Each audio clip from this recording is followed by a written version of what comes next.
नमस्कार दोस्तों, स्वागत है आपका पीसीएस यात्रा के इस यूट्यूब चैनल पर। इस चैनल पर हम लोग बीपीएससी और अदर पीसीएस रिलेटेड लगभग सारी चीज़ें पूरा करेंगे, चाहे वह कंटेंट हो या करंट अफेयर्स हो या फिर टेस्ट सीरीज हो। ओके। इसके अलावा हम लोगों ने एक टेलीग्राम चैनल बनाया है पीसीएस यात्रा के नाम से। वहाँ पर हम लोग वीकली शेड्यूल फॉलो करते हैं और वीकली टेस्ट भी कंडक्ट होती है। उसी टेस्ट से रिलेटेड आज उसका एनालिसिस हम लोग यहाँ कर रहे हैं। और यह एक टेस्ट है, दरभंगा का एक कोचिंग इंस्टीट्यूट है, विजन सिविल सर्विस सेंटर, उसी का है। इसका कॉपीराइट उसी टेस्ट इंस्टीट्यूट के पास है। ठीक है, तो चलिए हम लोग बिना देर किए हुए स्टार्ट करते हैं। पहला क्वेश्चन क्या है? समुद्री तरंगों के निक्षेपण से बनी स्थलाकृति का उदाहरण क्या है? इसमें एक ही स्थलाकृति है, समुद्री पुलिन। समुद्री पुलिन का मतलब होता है तरंगों द्वारा लगातार बारीक कंकर पत्थर के निक्षेपण से जो आकृति बनती है उसी को समुद्री पुलिन कहते हैं। ठीक है, तो इसका केवल एक हो जाएगा। ठीक है, चलिए अगला क्वेश्चन है बिहार से रिलेटेड। इसमें दिया है कि बिहार के 4 जिले घटते क्रम में क्या है, क्षेत्रफल के अकॉर्डिंग पूछ रहा है। ठीक है, तो सबसे ज़्यादा तो ऐसे पटना का है, लेकिन ऑप्शन में पटना नहीं है तो पटना छोड़कर चलेंगे। पश्चिम चंपारण, गया, पूर्वी चंपारण और फिर मुजफ्फरपुर, इसलिए इसका ऑप्शन सी हो जाएगा। अगला क्वेश्चन पूछ रहा है कि इनमें से कौन सा कथन सही नहीं है। एक सबसे बड़ी बात, टेस्ट लगाते समय हमें ध्यान देना है कौन सा कथन सही है, कौन सा कथन सही नहीं है। यहाँ पर सिली मिस्टेक होने का हो सकता है, क्योंकि सही नहीं है यानी कौन सा गलत पूछ रहा है। क्या पूछ रहा है ये? कौन सा गलत है। यानी बिहार का सबसे गर्म कुंड ब्रह्म कुंड है, ये बात सही है। 62 डिग्री सेल्सियस उसका जल का टेम्परेचर चला जाता है। दूसरा है ग्रामीण साक्षरता दर 59.78%, सही है। 59.8% है या मतलब 7-8%, दोनों बात बराबर ही है। न्यूनतम लिंगानुपात वाला जिला मुंगेर है, ये भी बात सही है। न्यूनतम महिला साक्षरता वाला जिला पूर्णिया है, ये बात गलत है। न्यूनतम महिला साक्षरता वाला जिला पूर्णिया नहीं, वो सहरसा है। ओके, और इससे रिलेटेड कुछ और चीज़ें हैं। मैक्सिमम सेक्स रेशियो कहाँ है? गोपालगंज में है। Okay, minimum mail literacy rate कहाँ है? ये पूर्णिया में है। ठीक है, मैक्सिमम मेल लिटरेसी रेट कहाँ है? रोहतास में है। मैक्सिमम फीमेल लिटरेसी रेट कहाँ है? ये रोहतास में है।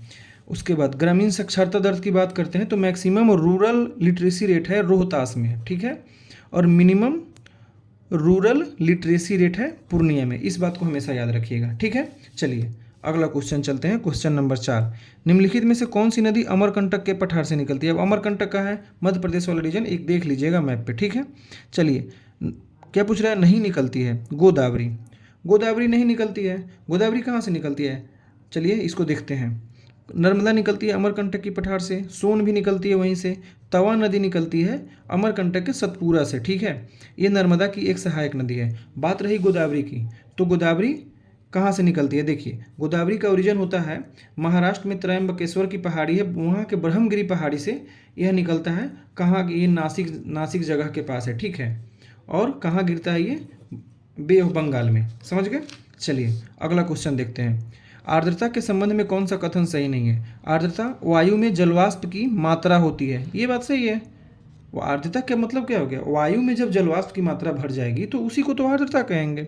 आर्द्रता का मान सदैव निश्चित नहीं रहता है, ये बात सही है। ठीक है, जहाँ पर सदैव आ जाए, ऑलवेज हो और उसका पॉजिटिव स्टेटमेंट हो तो वो जनरली मानकर चलिए गलत होता है, लेकिन यह निगेटिव स्टेटमेंट है इसलिए ये सही है। ठीक है, आर्द्रता जलवायु व्यक्ति के लिए असहज होती है, सही बात है। आप ही देखिए ना, जब जलवायु में ह्यूमिडिटी बढ़ जाती है तो हम लोग क्या कहते हैं? कपड़े नहीं सूख रहे हैं यार, गर्मी लग रही है, चिपचिपा सा लग रहा है, कूलर से देखो कैसी एयर आ रही है। तो कुल मिलाकर असहज हुई कि नहीं हुई? चलिए अब डी ऑप्शन है, तापमान बढ़ने पर आर्द्रता की मात्रा कम हो जाती है। देखिए, तापमान बढ़ेगा तो आर्द्रता की मात्रा कम नहीं होगी, आर्द्रता की मात्रा ज़्यादा होगी। लेकिन वहीं यदि रहता है रिलेटिव ह्यूमिडिटी के बाद, तो रिलेटिव ह्यूमिडिटी टेम्परेचर के डायरेक्टली प्रोपोर्शनल होते हैं, यानी टेम्परेचर बढ़ता है तो रिलेटिव ह्यूमिडिटी ज़्यादा होता है, न कि ह्यूमिडिटी ज़्यादा होता है। ओके, इसलिए ऑप्शन नंबर डी इसका आंसर हो जाएगा। ठीक है, चलिए कर्क रेखा और मकर रेखा के मध्य स्थित प्रदेश को निम्नलिखित में से किस नाम से जानते हैं? उष्णकटिबंधीय, ये तो आसान है। मध्याह्न भोजन योजना की शुरुआत करने वाला सबसे पहला राज्य, ये तमिलनाडु होगा। ठीक है, सुनहरा रेशा पटसन को कहते हैं, ये सब ऑनलाइनर है। और लौह खनिज यानी वैसा मिनरल्स जिसमें लोहे की मात्रा नहीं पाई जाती हो। देखिए, क्रोमाइट में लोहे की मात्रा पाया जाता है। ठीक है, तो ऑप्शन नंबर 2 देखिए, जहाँ जहाँ 2 होगा वो नहीं होगा, यहाँ 2 है ये भी नहीं होगा। ठीक है, यहाँ देखिए, यहाँ 2 है ये भी नहीं होगा। ठीक है, यहाँ 2 है ये भी नहीं होगा। अपने आप बच गया 1 3 4। तो ऐसे ऐसे एलिमिनेशन मेथड का हम यूज करेंगे। ठीक है, चलिए आगे देखते हैं। अगला क्वेश्चन है, विश्व का पहला जल विद्युत उत्पन्न करने वाला देश कौन था? तो नॉर्वे था। ठीक है।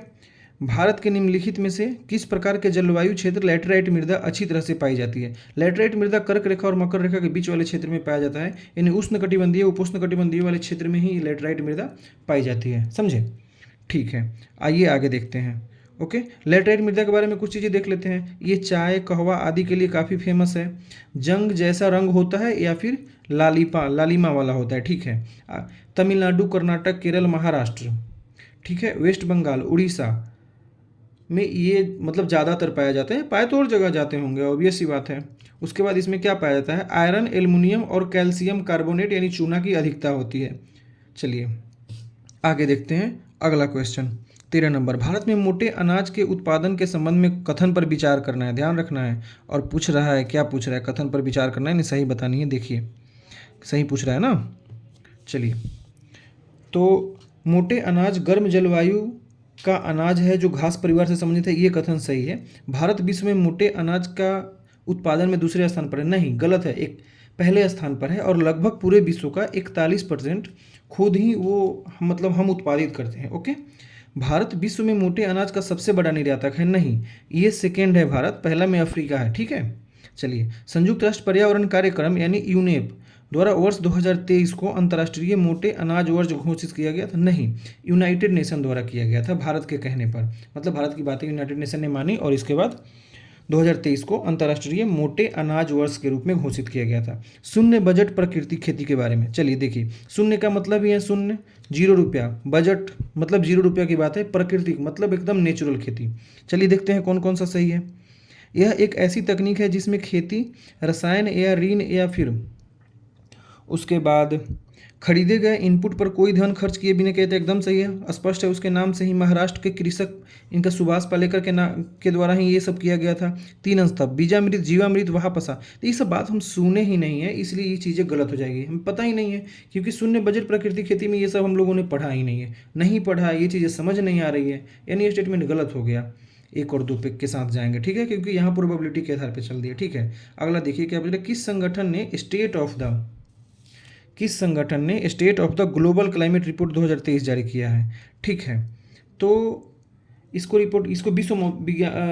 किया है विश्व मौसम विज्ञान संगठन यानी वर्ल्ड मेट्रोलॉजिकल साइंस ऑर्गेनाइजेशन। ठीक है, और उन्होंने बताया था कि 2023 अब तक का सबसे गर्म ईयर रहा है। ठीक है, चलिए आगे देखते हैं। निम्नलिखित में से किस स्थान पर बिहार में पहली बार चाय बागान स्थापित? ठाकुरगंज, कहाँ है? किशनगंज में। ठीक है। बिहार के जिलों का दशकीय जनसंख्या वृद्धि दर, ये तो बीपीएससी का PYQ है, ये भी बीपीएससी ने एक बार पूछ रखा है। ठीक है, सिवान, किशनगंज, मधेपुरा, ऐसे होगा। ये आरोही क्रम यानी बढ़ते हुए क्रम में बताना था। ठीक है, निम्नलिखित में से कौन सा समुद्री जैव विविधता दृष्टिकोण से दुनिया का सबसे समृद्ध क्षेत्र है, जिसमें ज्वार नदमुख, समुद्र तट, उसके बाद निकट तटीय पर्यावरण के जंगल, समुद्री घास, प्रवाल भितिया, लवणीय दलदल और मैंग्रोव के साथ 21 द्वीप है। 21 द्वीप है ये। 68वीं में भी पूछा है और 69वीं में भी सेम क्वेश्चन पूछा है। ये हो जाएगा मन्नार की खाड़ी। अब आप लोग बताइए, नंदा देवी बायोस्फीयर रिजर्व कहाँ है? सुंदरबन बायोस्फीयर रिजर्व के बारे में क्या जानते हैं? नीलगिरी बायोस्फीयर रिजर्व कहाँ है और ये किसके ट्राई जंक्शन पे है? ये आप लोग बताइए, किसके ट्राई जंक्शन पे है? ठीक है, चलिए G20 के बारे में भी बीपीएससी ने पिछले साल पूछा था। क्या पूछ रहा है? अध्यक्ष शिखर सम्मेलन के संबंध में निम्नलिखित कथन पर विचार कीजिए। G20 का 9वां शिखर सम्मेलन मुंबई में हुआ था, सब कोई जानता है। दिल्ली में हुआ था, भारत मंडपम में हुआ था। भारत मंडपम कहाँ है? प्रगति मैदान के पास है। ठीक है, वो कहाँ है? सुप्रीम कोर्ट के पास है। इस शिखर सम्मेलन का थीम एक पृथ्वी, एक परिवार, एक भविष्य था।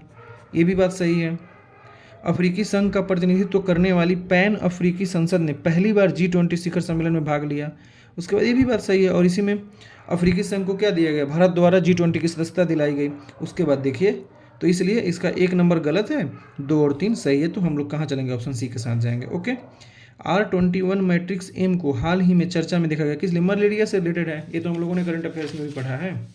ठीक है, तो ये क्या हो जाएगा? मलेरिया से रिलेटेड है, तो विश्व स्वास्थ्य संगठन द्वारा अनुशंसित मलेरिया का एक टीका है। ठीक है, मॉस्को फॉर्मेट क्या है? देखिए, मॉस्को फॉर्मेट है यहाँ, ये अफगानिस्तान में शांति स्थापना के लिए ठीक किया गया था। ठीक है, यहाँ ऑप्शन देखिए, बताना है कौन सा सही है।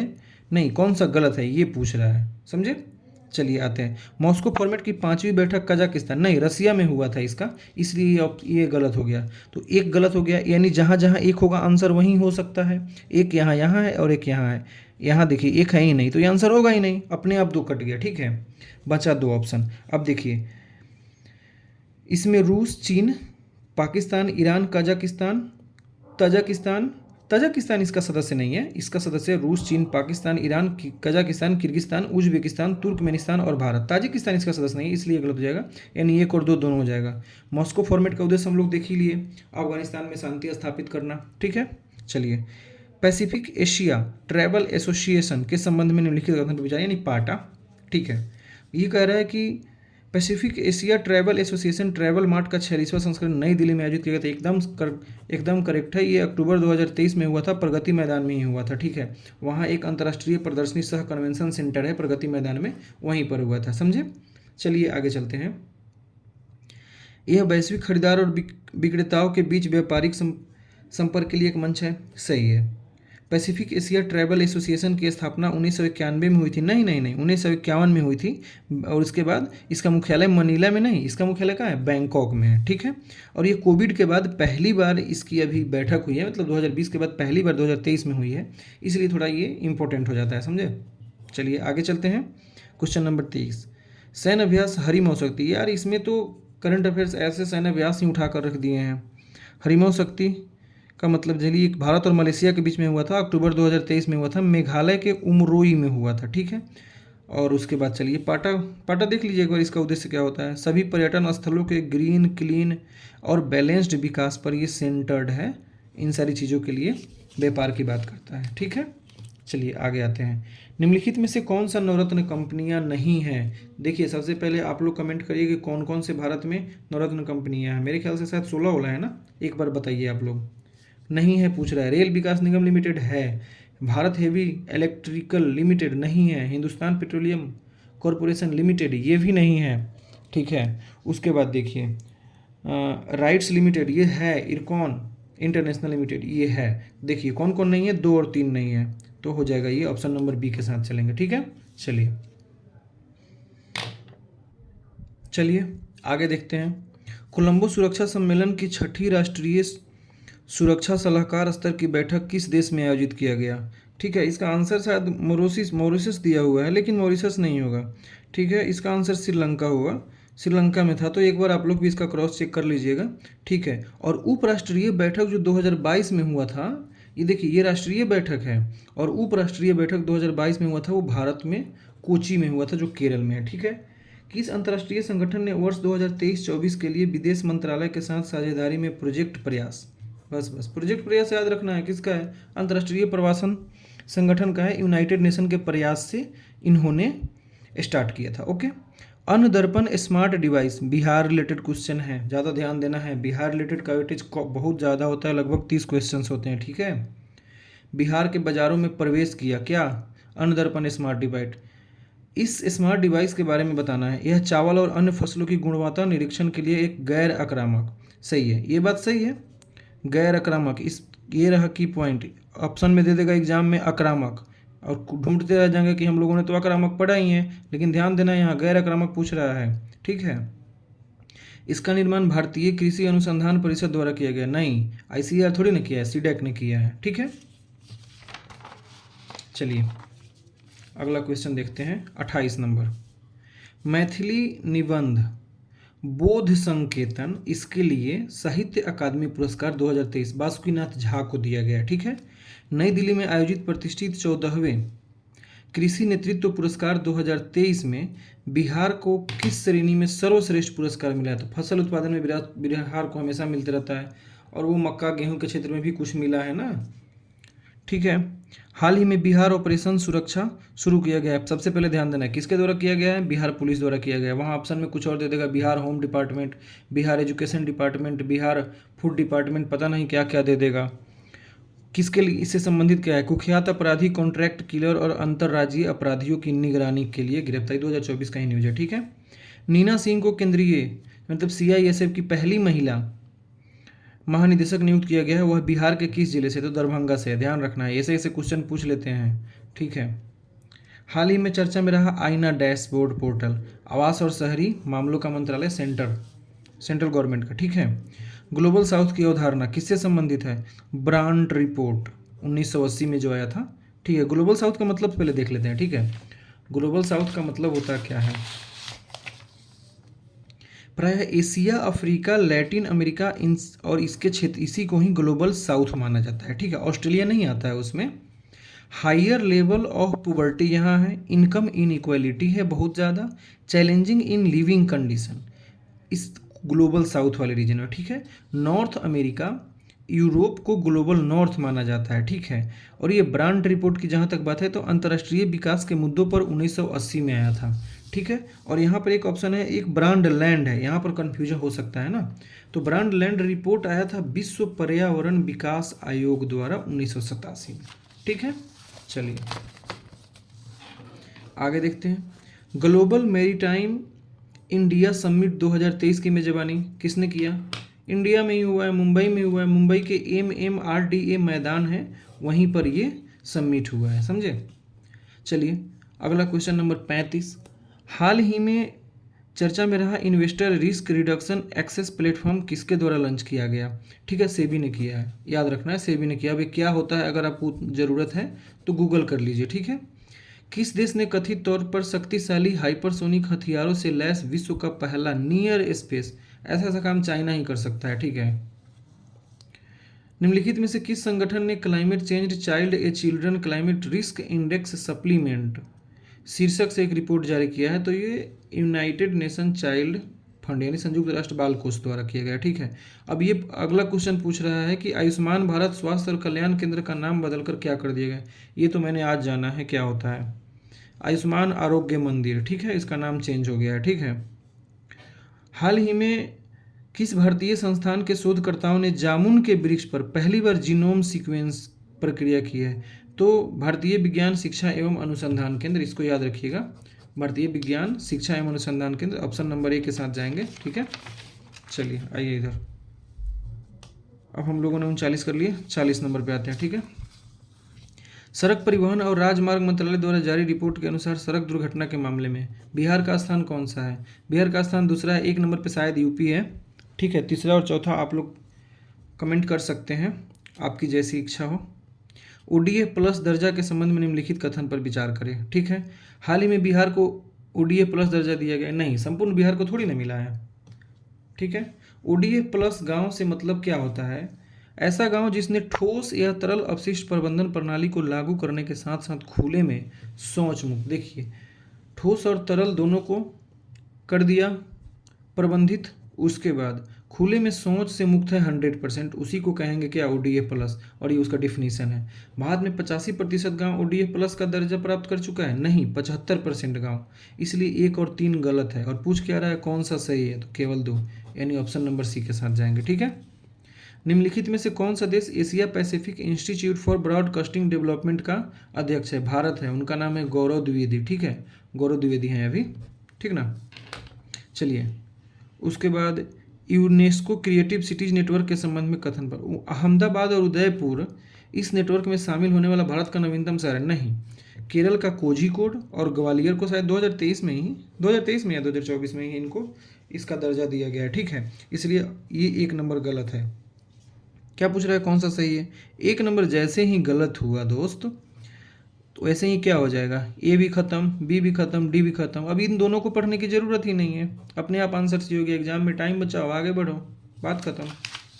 चलिए कजरा सोलर प्लांट ये कहाँ है? बेगूसराय में थोड़ी है, ये तो Kajra solar plant Bihar special Lakhisarai में, याद रखना है। 185 मेगावाट है, ये बात तो सही है, ये बात सही है 185 मेगावाट, लेकिन ये लखीसराय में है, ठीक है। कौन सा सही है? बस ये गलत हो गया, ए नंबर। अब देखिए इस परियोजना में 235 किलोवाट घंटे की क्षमता की बैटरी आधारित ऊर्जा भंडारण सुविधा भी है, ये भी सही है। इसे बिहार राज्य विद्युत उत्पादन कंपनी लिमिटेड द्वारा क्रियान्वित किया जाएगा, ये बात सही है, ठीक है। मोटे अनाज, मोटे अनाज वही अभी हम लोगों ने थोड़ी देर पहले पढ़ा ही था। भारत वैश्विक स्तर पर मोटे अनाज का सबसे बड़ा उत्पादक है, ये बात सही है, और सही पूछ रहा था, 1 नंबर सही है। चलिए जहाँ जहाँ एक होगा उसको साथ चलेंगे। चलिए एशिया में उत्पादन में भारत की हिस्सेदारी 80 पर, एक बार इसको चेक करना पड़ेगा, मैं मतलब गूगल नहीं कर पाया हूँ, ठीक है, एक बार इसको चेक करना पड़ेगा। और एक ये 46 नंबर क्वेश्चन, इस दोनों में थोड़ा सा मुझे थोड़ा थोड़ा डाउट लगा है। ठीक है, चलिए 47 देखते हैं। विकसित भारत 2047 युवाओं की आवाज़ के बारे में निम्नलिखित कथन पर विचार करिए। विकसित भारत 2047 स्वतंत्रता के 100वें वर्ष यानी 2047 तक भारत को विकसित राष्ट्र बनाने की एक दृष्टिकोण है। सही बात है, मोदी कैबिनेट की ये बात है। चलिए आगे देखते हैं। यह देश के युवाओं के विचारों का योगदान करने के लिए एक मंच प्रदान करेगा। ये भी बात सही है। विकसित भारत से संबंधित आइडिया पोर्टल लॉन्च किया गया है, अभी तो कुछ दिन पहले किया गया था। तो ऐसे ऐसे पॉजिटिव स्टेटमेंट जनरली सही हो जाते हैं जो देखने से पता चल जाएगा। ठीक है, आयरन डोम या लंबी दूरी के वायु रक्षा प्रणाली चालू करने का इरादा रखता है कौन? भारत स्वदेशी 2028-29 में। डिटेल देखना हो तो गूगल कर लीजिए इसके बारे में। ठीक है, चलिए क्वेश्चन नंबर 48। ओके, 48 में है भारत अपनी स्वदेशी आयरन डोम तो कर लीजिए 2028-29 में। बिहार के आर्थिक सर्वेक्षण के अनुसार, ये तो हमें समझ ही नहीं आया है। इतना ही है क्या सड़क भारत में राष्ट्रीय राजमार्ग की लंबाई? इसमें इतना ही है क्या? बहुत ज़्यादा होगा यार। निम्नलिखित में से कौन सा भारत में चयनात्मक उधार नियंत्रण का साधन नहीं है? ठीक है, सेलेक्टिव लैंड कंट्रोल। ठीक है, यहाँ पूछ रहा है कि सिलेक्टिव लैंड कंट्रोल यानी चयनात्मक उधार नियंत्रण, जैसा कि है कि उधार से रिलेटेड है और ये काम करता है किसी भी देश का सेंट्रल बैंक, यानी भारत होगा तो भारत का आरबीआई होगा। ठीक है, उधार से रिलेटेड है, नियंत्रण का साधन नहीं है, तो ये हो जाएगा उधार राशि नियंत्रण, ये भी हो ही जाएगा। उपभोक्ता उधार का नियमन, ये भी हो जाएगा। उसके बाद परिवर्तित लागत आरक्षण ये दोनों तो समझ आ रही है कि ये दोनों होगा, बट इसमें डाउट है। आंसर डी नंबर दिया है, उसके साथ चले जाओ। ठीक है, किसी कंपनी के डिवेंचर धारक मतलब उधार देने वाला, और उधार जो व्यक्ति देता है वो लेनदार होता है, इसलिए उसको क्या बोलेंगे? ऑप्शन बी के साथ जाएंगे। भारत में निम्नलिखित में से किस योग से सुलभ मुद्रा बनता है? यानी कि चीप मनी। चीप मनी में जनता के पास जो मनी होता है वो हो गया, बैंक के मांग यानी डिमांड डिपॉजिट हो गया। उसके बाद सर्वाधिक ये नहीं है, ये है सावधिक, यानी कि ये टाइम डिपॉजिट हो गया। ठीक है, इसको टाइम डिपॉजिट बोलते हैं। भारतीय रिजर्व बैंक में अन्य जमा राशि, जैसे कि पूर्व गवर्नर जनरल का आरबीआई में खाता होता है, गवर्नर जनरल का होता है, बहुत सारे बैंकों का होता है, तो वो सारी राशि है। ठीक है, M3 ब्रॉड मनी होता है। चलो अब आप लोग बताओ ब्रॉड मनी का मतलब क्या होता है? इसका ऑप्शन तो सी हो जाएगा, ऑल। ठीक है, भारत में सभी राष्ट्रीयकृत वाणिज्यिक बैंकों में बचत खाते पर दी जाने वाली ब्याज दर किसके द्वारा निर्धारित की जाती है? कौन निर्धारित करेगा बताओ? ब्याज दर कौन निर्धारित करेगा? भारत में सभी राष्ट्रीयकृत वाणिज्यिक बैंकों में बचत खातों पर दी जाने वाली ब्याज दर कौन निर्धारित करेगा? ब्याज दर कोई नहीं निर्धारित करेगा ना, शायद ब्याज दर तो आरबीआई निर्धारित करेगा भाई, सीधी सी बात है। स्थिरता के साथ विकास के उद्देश्य से मुद्रा का उपयोग किस प्रकार की आर्थिक प्रणाली की विशेषता है? स्थिरता भी है, विकास भी है, वो कहाँ होता है? मिश्रित में ही हो पाएगा। ठीक है, भारतीय रिजर्व बैंक का लेखा वर्ष क्या होगा? अप्रैल से मार्च तक होता है। ठीक है, ग्लोबल हंगर इंडेक्स 2023 में भारत 125 में 111वें स्थान पर था, उसका अंक मिला था भारत को 28.7। ठीक है, चलिए आगे देखते हैं। विश्व आर्थिक संभावना यानी ग्लोबल इकोनॉमिक प्रोस्पेक्टस रिपोर्ट आवधिक रूप से निम्नलिखित में से कौन जारी करता है? विश्व बैंक करता है। ठीक है, जब भारतीय रिजर्व बैंक सावधि नकदी अनुपात यानी एसएलआर को 50 आधार अंक यानी 50 बेसिस अंक कम कर देता है, यानी एसएलआर कुल मिलाकर एसएलआर कम हो रहा है। देखिए ना, एसएलआर कम होगा तो क्या हो जाएगा? बैंकों के पास पैसा ज़्यादा हो जाएगा, बैंक ऋण भी देंगे लोगों, यानी लोगों के पास ज़्यादा रुपया हो जाएगा, यानी इससे निवेश भी बढ़ेगा। निवेश बढ़ेगा तो लोग मांग भी ज़्यादा करेंगे, मांग ज़्यादा करेंगे तो मुद्रास्फीति भी आएगी, यानी एक लंबी समय की बात है ये। ठीक है, तो क्या होने की संभावना है? यानी अनुसूचित निजी बैंक के पास उधार देने के लिए ज़्यादा पैसा हो जाएगा, यानी एसएलआर कम रहेगा तो उसको बैंक वो जो डिपॉजिट रखना होता है वहीं कम रहेगा, यानी हम ऋण ज़्यादा दे सकते हैं। कुल मिलाकर बात यही हो जाएगी। रुपए की परिवर्तनीय, ये यूपीएससी में पूछ चुका है। ठीक है, ये भी क्वेश्चन यूपीएससी में पूछ चुका है। ठीक है, रुपए की परिवर्तनीयता का मतलब क्या है? रुपए की परिवर्तनीयता का मतलब होता है रुपए का अन्य मुद्रा और अन्य मुद्राओं के रुपए में, मतलब रुपया से हम डॉलर चेंज करें, डॉलर से हम रुपया चेंज करें, रुपया से डॉलर, डॉलर से रुपया, यही तो हो गया ना कन्वर्टिबिलिटी, सीधी सी बात है। भारत में मुद्रास्फीति के संबंध में, मुद्रास्फीति केवल नियंत्रण केवल भारत सरकार करेगी? बिल्कुल भी नहीं। भारत सरकार मुद्रास्फीति नियंत्रण करती है, लेकिन आरबीआई के साथ मिलकर। भारत सरकार कैसे मुद्रास्फीति नियंत्रण करेगी? टैक्स ज़्यादा कर देगा भारत सरकार, ठीक है। उसके बाद और क्या करेगी? और करेगी कि जो सार्वजनिक जो काम होता है उस काम को कम कर देगा, सो दैट कि डिमांड कम हो, और डिमांड कम होगा तो पैसे की जो जो मनी है, उस मनी रुपए का दाम बढ़ने लगेगा। जब रुपए का मूल्य बढ़ेगा तो मुद्रास्फीति, उसी को कहते हैं कंट्रोल होने लगा, ठीक है। मुद्रास्फीति के नियंत्रण में भारतीय रिजर्व बैंक की कोई भूमिका नहीं है, बिल्कुल नहीं। कैसे नहीं भूमिका है भाई? है ना, SLR, CRR, repo rate, reserve repo rate, bank rate, उसके बाद क्या एमसीएलआर, इतनी सारी, ये कौन करेगा? आरबीआई नहीं करेगा तो भारत सरकार थोड़ी ना करेगी। घटा हुआ मुद्रा परिचालन मुद्रास्फीति के नियंत्रण में सहायता होता है। घटा हुआ मुद्रा परिचालन का मतलब समझना है, ठीक है। यानी कि मार्केट में कम मुद्रा हो। जब मार्केट में मुद्रा ही कम रहेगा तो लोग डिमांड भी कम करेंगे ना। जब डिमांड कम करेंगे तो मुद्रास्फीति अपने आप कंट्रोल होने लगेगा, यही बात है।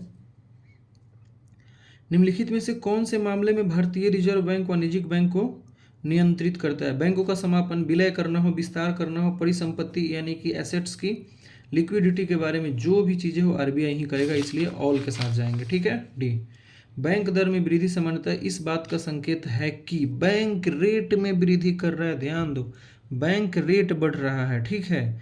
यानी ब्याज की बाजार दर गिरेगा। जब रेट यहीं बढ़ रहा है तो कैसे यहाँ बाजार की ब्याज की बाजार दर कम कैसे होगा? ये तो ज़्यादा होगा, इसलिए ये ऑप्शन गलत हो गया। केंद्रीय बैंक अब वाणिज्यिक बैंकों को कर्जे नहीं दे रहा है। ऐसा थोड़ी ना है, कर्जा दे रहा है ना, क्यों नहीं देगा? ज़्यादा देगा। केंद्रीय बैंक सस्ती मुद्रा नीति का अनुसरण करेगा? बिल्कुल भी नहीं, महंगा करेगा, इसलिए ऑप्शन नंबर डी हो जाएगा, ठीक है। भारत की विदेशी मुद्रा आरक्षित निधि क्या है? ठीक है, विदेशी मुद्रा मतलब फॉरेक्स जिसको बोलते हैं ना, उसमें क्या क्या आता है? विदेशी मुद्रा परिसंपत्ति यानी फॉरेक्स, जो हम दूसरे देश से कमा रहे हैं। विशेष आहरण अधिकार, जो कि आईएमएफ का होता है ना, हाँ आईएमएफ का होता है। उसके बाद विदेशों से ऋण, ऋण को नहीं करेंगे भाई, कभी भी नहीं ऋण करेंगे। जहाँ जहाँ ऋण होगा उसको काट के हटाओ, पहले ही खत्म हो जाएगा ऋण, पहले ही खत्म हो जाएगा। कौन बचा? बी बच गया। यानी विदेशी मुद्रा परिसंपत्ति, भारतीय रिजर्व बैंक द्वारा धारित स्वर्ण यानी सोना, विशेष आहरण अधिकार, यानी शायद 200 करोड़ का सोना रखना पड़ता है ना रुपए छापने के लिए, वो सोना हो गया, आईएमएफ में रहता है, और मतलब लॉकर वगैरह जो भी हो। बिहार में शुद्ध बुआई क्षेत्र कितना है? 55.2% है। 2020-21 के सेवा क्षेत्र में योगदान बिहार कुल राज्य जीडीपी का कितना प्रतिशत है? 61%। सेवा क्षेत्र में योगदान सबसे ज़्यादा हमेशा ही रहता है, और जहाँ पर सेवा क्षेत्र का योगदान सबसे ज़्यादा है वो डेवलप होने की क्षमता ज़्यादा रखता है, ठीक है। भारत में वित्तीय समावेशन को प्रोत्साहित करने की दृष्टि से भुगतान बैंक की स्थापना की जा रही है। भुगतान निम्नलिखित में से कौन सा कथन सही है? चलिए, जिन मोबाइल टेलीफोन कंपनी और सुपर बाजार श्रृंखलाओं का स्वामित्व एवं नियंत्रण भारतीय व्यक्ति के पास है, भुगतान बैंक के प्रवर्तक हो सकते हैं। बिल्कुल भी हो सकता है। जैसे देखिए ना, जैसे क्या है, एयरटेल पेमेंट्स बैंक क्या है? वही है कुल मिलाकर बात, ठीक है। भुगतान बैंक क्रेडिट कार्ड, बिल्कुल भी नहीं। भुगतान बैंक को क्रेडिट कार्ड देने की क्षमता ही नहीं है, सिर्फ वो डेबिट कार्ड जारी कर सकता है। क्रेडिट कार्ड जारी करता है वो किसी के साथ से वो नहीं करता, किसी और कंपनी का होता है, ये थर्ड पार्टी के रूप में जारी करता है, ठीक है। भुगतान बैंक ऋण देने के कार्यकलाप नहीं कर सकता है, ये बताइए। बिल्कुल भी नहीं कर सकता है, वही बात है। यहाँ इसका उल्टा ऑप्शन हो गया, और जहाँ पर एग्जाम में दो उल्टा ऑप्शन हो तो दोनों में से कोई एक ही हो सकता है। इस तरह से भी बना सकते हैं हम लोग, ठीक है। तो ऋण देना ही नहीं है, यानी ये बात सही है। कोर बैंकिंग समाधान, कोर बैंकिंग समाधान का मतलब क्या है? पढ़िए। यह बैंक की शाखा का वह तंत्र है जो उपभोक्ताओं को अपने खातों का संचालन बैंक की किसी भी शाखा से करने की सुविधा। अरे सही है, ऐसे यही है कोर बैंकिंग का, ये परिभाषा है। यह व्यावसायिक बैंकों पर कंप्यूटर के माध्यम से आरबीआई का नियंत्रण बढ़ाने के, बिल्कुल भी नहीं, ऐसा कुछ नहीं है। अनर्जक परिसंपत्ति वाले बैंक का अधिग्रहण दूसरे बैंक द्वारा किया जाता है, ऐसा इसका काम, ऐसा बिल्कुल भी नहीं है। ये कोई ऐसा प्रोसेस नहीं है एनपीए के लिए, ठीक है। चलिए, तो इसका ऑप्शन नंबर ए के साथ जाएंगे, ठीक है। अंतर्राष्ट्रीय नकदी की समस्या निम्नलिखित में से किसकी अनुपलब्धता से संबंधित है? अंतर्राष्ट्रीय नकदी मतलब इंटरनेशनल लेवल पे पैसे, हमारा रुपया तो होगा नहीं भाई, सीधी सी बात है। नेपाली रुपया तो होगा नहीं, और पाकिस्तान का होगा नहीं, किसका होगा? डॉलर ही होगा, और अन्य दुर्लभ मुद्राएं जैसे यूरो, स्टर्लिंग, जो भी पाउंड है, ठीक है। तो सी हो जाएगा, ठीक है। निम्नलिखित में से औद्योगिक कर्मकारों के लिए, औद्योगिक कर्मकार यानी काम करने वाला को इसके साथ जाएंगे, श्रम के साथ जाएंगे, ठीक है। कौन सी नदी परियोजना बिहार, उत्तर प्रदेश और मध्य प्रदेश के साथ है? वाण सागर, ठीक है। बताइए वाण सागर कहाँ है। उसके बाद देखिए, मध्यस्थम द्वारा अंतर्राष्ट्रीय विवाद निपटान के लिए, ये कहाँ पर है? संविधान में कर, राजकीय नीति निर्देशक तत्व में, ठीक है। बिहार के पहले उपराज्यपाल कौन थे? स्टुअर्ट वेले थे। पंचायत के सभी निर्वाचन का नियंत्रण, निर्देशन एवं संचालन कौन करता है? राज्य निर्वाचन आयोग करेगा, और कौन करेगा? ये चलिए, ये चीज़ें आर्टिकल 43 में एक बार देख लीजिएगा, पढ़ लीजिए आप लोग, क्वेश्चन नंबर 74, ठीक है। अनुच्छेद 15 में क्या कहा गया है? और ध्यान रखना है, अनुच्छेद 15 में बर्थ प्लेस का यूज नहीं किया गया है। अनुच्छेद 15 में जन्म स्थान का यूज किया है, जन्म स्थान का, सॉरी बर्थ प्लेस का किया गया है, न कि निवास का। निवास मतलब हम कहीं भी रह सकते हैं, बर्थ प्लेस मतलब हम कहीं एक ही जगह जन्म लेंगे ना, 2 4 5 जगह पे तो नहीं लेंगे, ठीक है। वही बात है यहाँ पर। इसलिए यहाँ जहाँ जहाँ निवास स्थान है, गलत करो पहले, निकलो और उसको आगे, ये भी खत्म हो गया। यहाँ ये कोई विभेद नहीं का बात करेगा तो डी नंबर है, ठीक है। राज्य के नीति निर्देशक तत्वों में से निम्नलिखित में से कौन सा उदार बौद्धिक तत्वों पर आधारित है? पर्यावरण संरक्षण, ग्राम पंचायत तो महात्मा गांधी के आधार पर चला जाता है, ठीक है। 77 इसी में, अच्छा हाँ। निम्नलिखित में से कौन से भारत के संविधान के तहत उपबंधित मूल कर्तव्य नहीं है? भाई मूल कर्तव्य की बात है, रुपए के नोटों के बदले नहीं तो 77 ये रहा। आम चुनाव में मतदान करना, ये मूल कर्तव्य थोड़ी है। मन करेगा तो वोट देंगे, नहीं मन करेगा नहीं देंगे, सीधी सी बात है। सार्वजनिक संपत्ति की सुरक्षा करना, ये तो है ही। उसी प्रथाओं का त्याग करना जो स्त्रियों के सम्मान के विरुद्ध हो, ये भी मूल कर्तव्य है। राष्ट्र के बीच सद्भाव और भाईचारे की भावना को बढ़ावा देना कोई ज़रूरी थोड़ी है। पाकिस्तान हमको मारता जाएगा, हम उसको बढ़ावा थोड़ी ना देंगे कि तू मेरा भाई हो, नहीं हम ऐसा कुछ नहीं करेंगे। तो फिर कैसे हो जाता वो जो हम लोगों ने पुलवामा कर लिया था, ठीक है। चलिए, तो 1 और 4 हो जाएगा, ऐसे से कनेक्ट करके आंसर के तक पहुंचना है, ठीक है। 26 जनवरी को क्या हमारे संविधान में मौजूद नहीं था? ठीक है, क्या क्या मौजूद नहीं था, चलिए बताइए। 5 नंबर देखिए, मूल कर्तव्य कब आया है? इंदिरा गांधी के टाइम में आया है, 42वां संविधान संशोधन। 5 नंबर जहाँ जहाँ कट करो, ये खत्म ये खत्म, क्या क्या बचा? एक बचा और एक डी बचा। इसमें 1 2 3 है, इसमें 2 3 और 4, 2 3 कॉमन है, 2 भी होना है 3 भी होना है, ठीक है। यानी 2 और 3, यानी वित्तीय आपातकाल।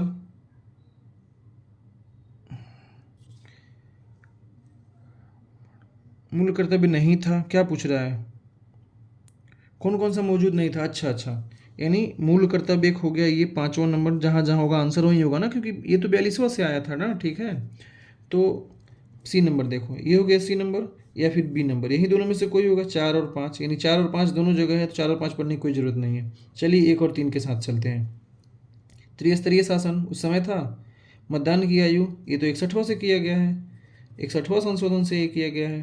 तो ये भी नहीं था, 3 नंबर भी नहीं था, यानी 1 3 4 और 5 हो गया, ठीक है।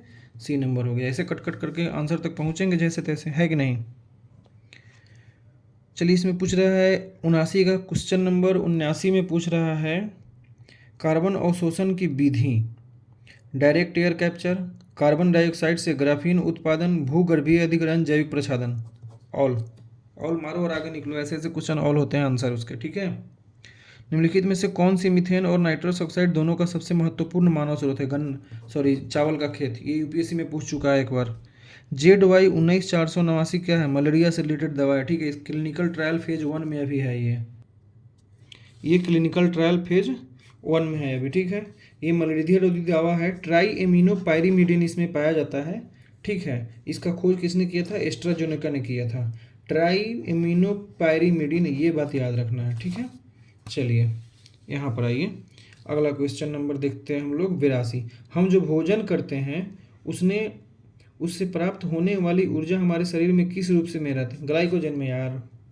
लैक्टोमीटर से रिलेटेड बात है, वो किस सिद्धांत पे काम करता है? तो आर्किमिडीज के सिद्धांत पे काम करता है। उसके बाद आइए,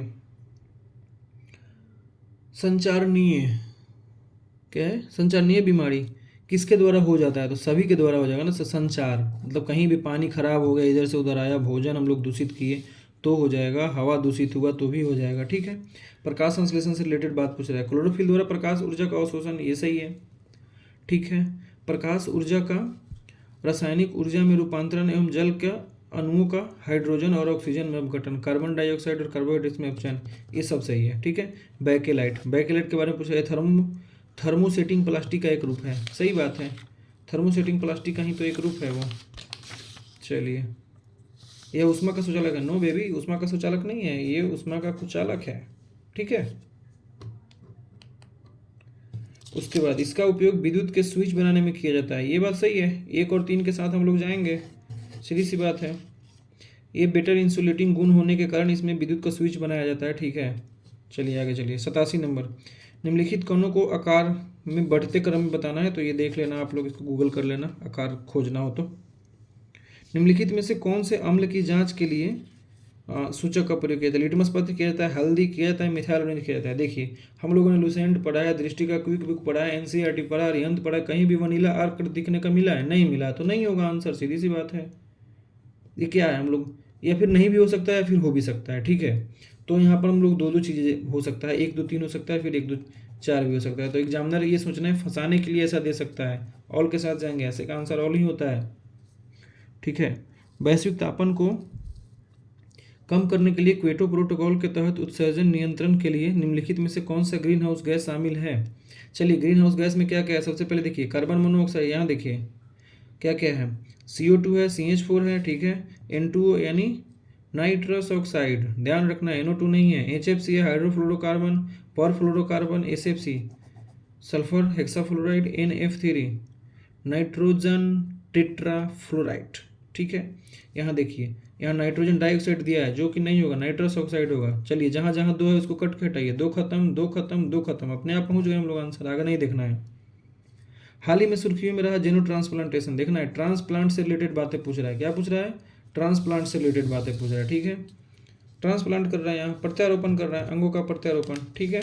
चलिए, उष्माक्षेपी, ये मुझे थोड़ा ज़्यादा समझ नहीं है, इसके आंसर में इधर उधर लगा है, आप लोग एक बार देख लेना, ठीक है। पादपों के पोषण में निम्नलिखित में से कौन से सूक्ष्म तत्व शामिल होते हैं? कौन से सूक्ष्म तत्व शामिल होते हैं भाई, कौन से होते हैं ये बताओ, बोलो तो। पोटेशियम नहीं होता है, ठीक है।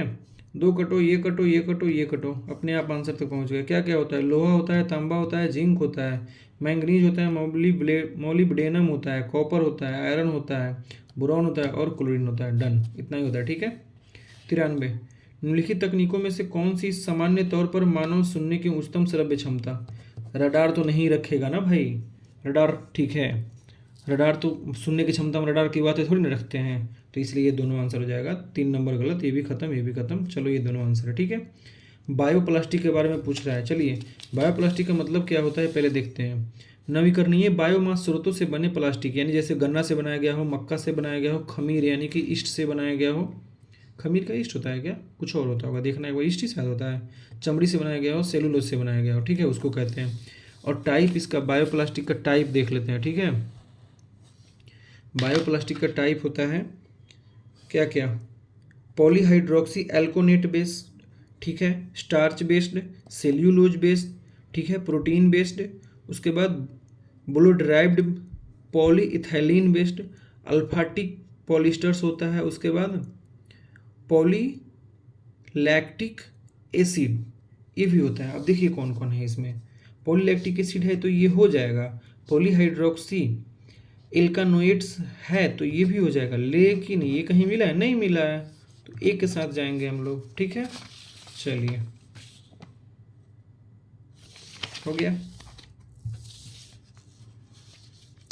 निम्नलिखित युग्मों पर विचार करिए, एंजाइम, पेप्सिन और बनाने वाला अंग। पेप्सिन को कौन बनाता है ये बताओ, गैस्ट्रिक ग्रंथि कोई बनाएगा, लाइपिज को, अग्न्याशय मुंह पेट बनाता है, अग्न्याशय मतलब पैंक्रियाज, लैक्टिज छोटी आंत बनाएगा, ठीक है, स्मॉल इंस्टेंटाइन।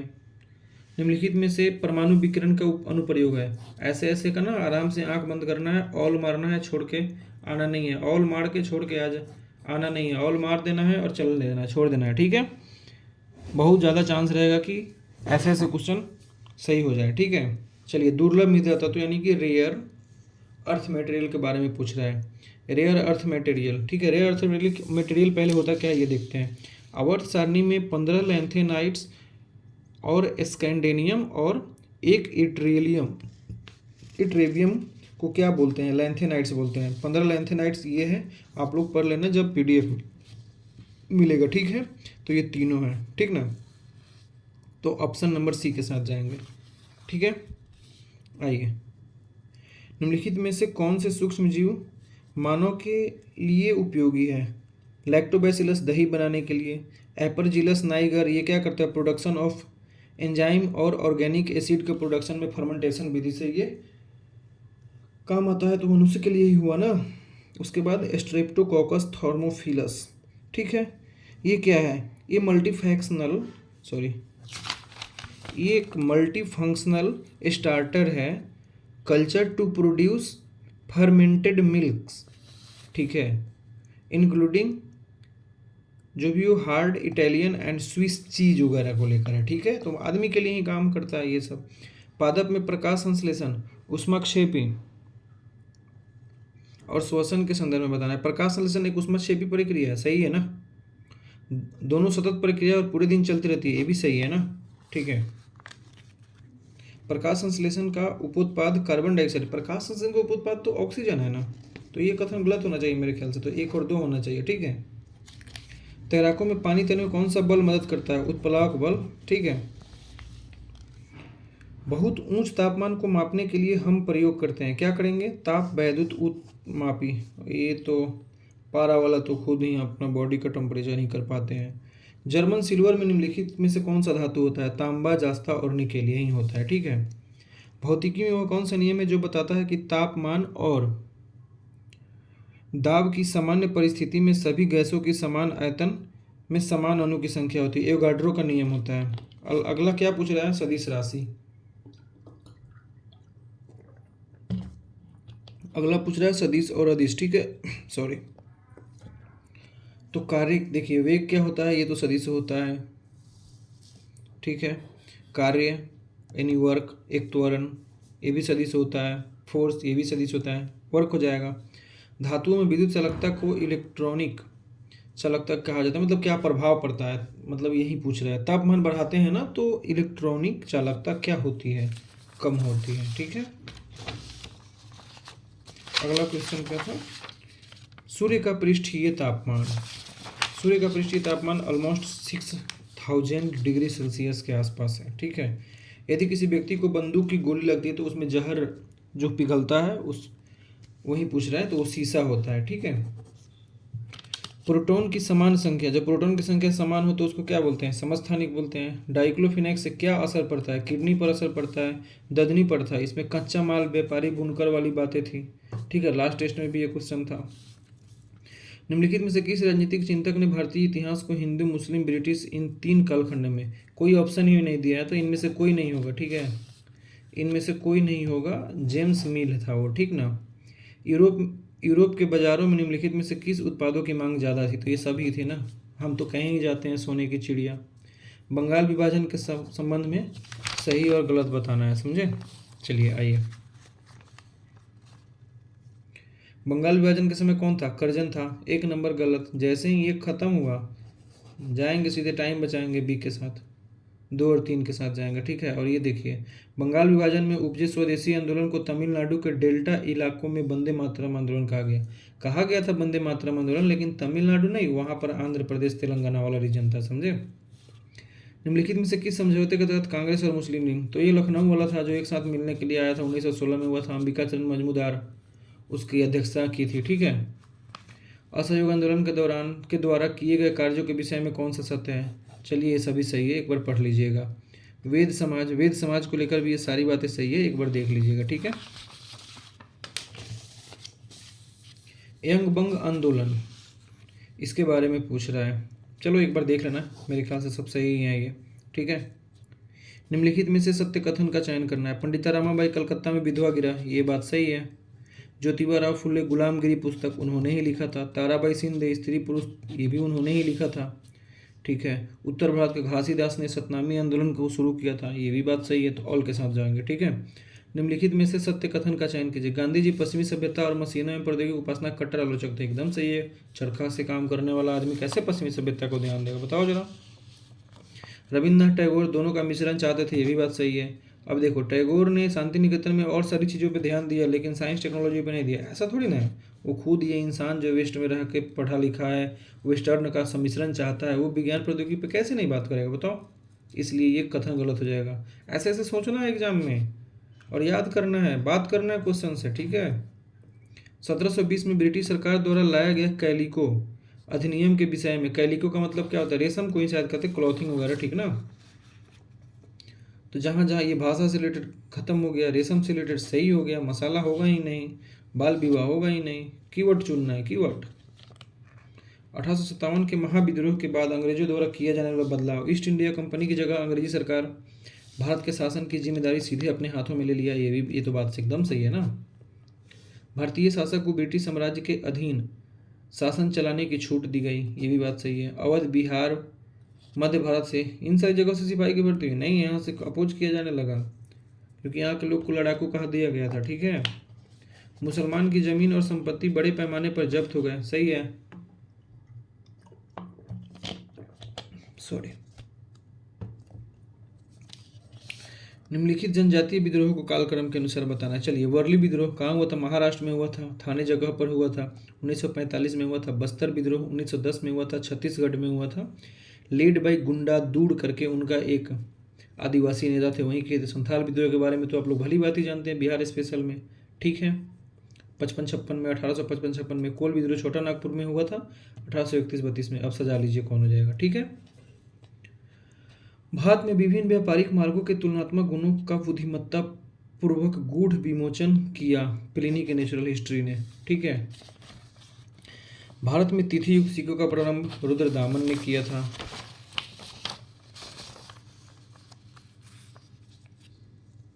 निम्नलिखित में से किसने हूण शासक मिहिर कुल को पराजित किया? यशोवर्धन।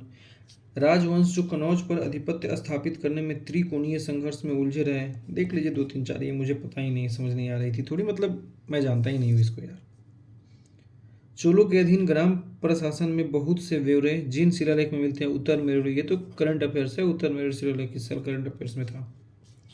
चालुक्य शासक पुलकेशिन की हर्ष पर विजय कब हुआ था? 634 में हुआ था। प्राचीन भारतीय इतिहास के संदर्भ में भाग यानी कि पार्ट, टैक्स, हिरण्य टैक्स का ही भाग था। किसान आंदोलन के संदर्भ में कौन सा सही नहीं? एनजी रंगा अखिल भारतीय किसान सभा के पहले महासचिव थे, ये बात सही है, ठीक है। कांग्रेस ने फैजपुर अधिवेशन में किसान घोषणा पत्र को अपनाया, ये भी बात सही है। मालाबार काश्तकारी अधिनियम, ये गलत है। औपनिवेशिकवाद के संबंध में MS अनी NR सरकार SP मोदी प्रसिद्ध है, किस बात के लिए? वायसराय की कार्यकारी परिषद के सदस्य के रूप में, ठीक है। जैन धर्म के संदर्भ में बताना है। जैन धर्म की भाषा यहाँ पाली कह रहा है, ऐसा थोड़ी ना, प्राकृत था, पाली बौद्ध का था, मेनली था, मतलब जनरली ऐसा माना जाता है, ठीक है, इसलिए कथन गलत हो जाएगा। पुनर्जन्म की अवधारणा को नहीं मानते थे भाई, ये मानते थे, बौद्ध धर्म वाले नहीं मानते थे। प्रतिक्रमण एक अनुष्ठान है जिसे जैन धर्म अपनाने थे, वो पश्चाताप करना, कोई गलती करने पर वो पश्चाताप करते थे भाई, इसलिए कथन सही है। दिगंबर केवल जहां जहां दिखा, बस मारो, आंख बंद करो और उसको गलत करो और आगे बढ़ो, टाइम बचाओ, बहुत चांस है सही होने का, ठीक है। इसको एक बार गूगल कर लेना कौन कब हुआ था स्थापित, ठीक है। 134 आते हैं, ठीक। प्रथम गोलमेज सम्मेलन में भाग लेने से पूर्व 1929 के दिल्ली घोषणा पत्र पूर्ण स्वराज के कार्यान्वयन के लिए, बिल्कुल भी नहीं। 1929 के लाहौर में था, 1929 के लाहौर में। दिल्ली घोषणा पत्र में क्या था? दिल्ली घोषणा पत्र में पूर्ण स्वराज था ही नहीं, दिल्ली घोषणा पत्र में था डोमिनियन स्टेटस, ठीक है। तब देखिए एक नंबर गलत हो गया, ये भी गलत, ये भी गलत। अब इसके साथ जाएंगे, दोनों में दो को पढ़ना ही नहीं है, 3 नंबर देखेंगे। सम्मेलन में कांग्रेस का प्रतिनिधित्व बहुमत में होना चाहिए, ये बात कही गई थी, ठीक है। 135 पढ़ लीजिए, दिया हुआ है, बी नंबर गलत है। कांग्रेस का रामगढ़ अधिवेशन, ठीक है, इस अधिवेशन की अध्यक्षता मौलाना अबुल आज़ाद कलाम ने किया था, सही है। डोमिनियन के रूप में भारत की स्वतंत्रता या संरचना के भीतर किसी अन्य दर्जे को अस्वीकार कर दिया गया, ये भी बात सही है और ये भी सही है, इसलिए इसको ऑल के साथ चलेंगे। ठीक है। निम्नलिखित में से मैसूर राज्य को बडियार वंश वापस मिलाकर लॉर्ड विलियम बेंटिक की दुर्भावना नीति किसने? रिपन भाई भारत के लिए काफ़ी अच्छा काम किया इसने। रिपन ने ही वर्नाक्युलर प्रेस एक्ट हटाया था जो लॉर्ड लिटन ने लाया था। ठीक है। निम्नलिखित में से किस शासक ने हनुमान प्रकार के सिक्के हरिहर और बुका? बताया था ना एक बार बहुत समय पहले टेलीग्राम पर कि हरिहर और बुका अगर ऑप्शन में रहे तो आंख बंद करो और मार गया जाओ, आंसर वहीं रहता है। ठीक है। बहमनी साम्राज्य की राजधानी कहाँ थी? गुलबर्गा। कल गुलबर्गा कहाँ है? कर्नाटक में है। निम्नलिखित में से कौन सा युग्म सही सुमेलित नहीं है? क्या है? रुआजा मोइनुद्दीन चिश्ती कहाँ है? अजमेर में है। ठीक है। ख्वाजा बंदा नवाज गेसुदराज बेहरामपुर में नहीं है, ये गुलबर्ग कर्नाटक में है। ठीक है। निजामुद्दीन औलिया ये तो दिल्ली में है, सराय काले खां में। ठीक है। शेख सलीम चिश्ती कहाँ है? फतेहपुर सीकरी, ये भी सही है। ठीक है। अब देखिए 141 से लेकर 150 तक ये मैथ्स वाला पोर्शन है, रीजनिंग वाला पोर्शन है, सीसेट वाला है, इसको अपने लेवल से देखिएगा। ठीक है, बना लीजिएगा। ठीक है, चलिए बहुत बहुत धन्यवाद। और टेलीग्राम चैनल ज्वाइन कर लीजिएगा @PCS यात्रा, वहाँ पर आपको @PCS यात्रा, वहाँ पर आपको ढेर सारी चीज़ें मिलेंगी देखने को। ठीक है। उसके बाद लिंक भी हम दे देंगे यहाँ पर डिस्क्रिप्शन में। चलिए थोड़ा सब्सक्राइब वगैरह कर लीजिएगा। Thank you.